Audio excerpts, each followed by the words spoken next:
C'est les menottes aux poignets que David quittera le Congrès américain après un peu plus d'une heure d'occupation. Arrivé un peu plus tôt avec des manifestants anti-Wall Street pour rencontrer l'élu de sa circonscription, celle-ci n'était officiellement pas disponible et la police a été appelée. Un peu plus tôt, comme David, ils étaient plusieurs milliers à avoir fait le voyage de tout le pays pour une semaine d'action dans la capitale.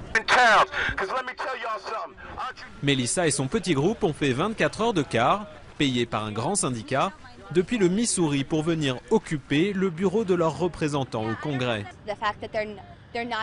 Le fait qu'ils n'augmentent pas les impôts sur les grandes entreprises, qu'ils ne suppriment pas les niches fiscales, c'est ridicule. Il faut qu'ils nous écoutent. On est venu pour ça. Tout le monde a le droit d'entrer au Congrès, même sans rendez-vous, une tradition.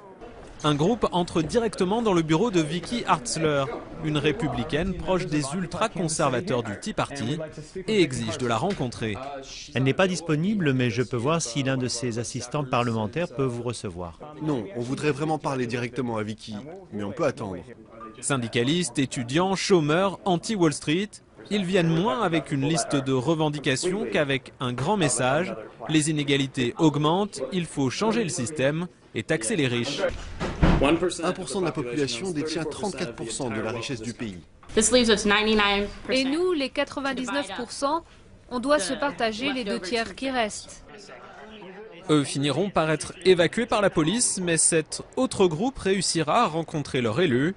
Pour les anti-Wall Street, une journée d'action réussie et très visible au cœur du pouvoir politique américain.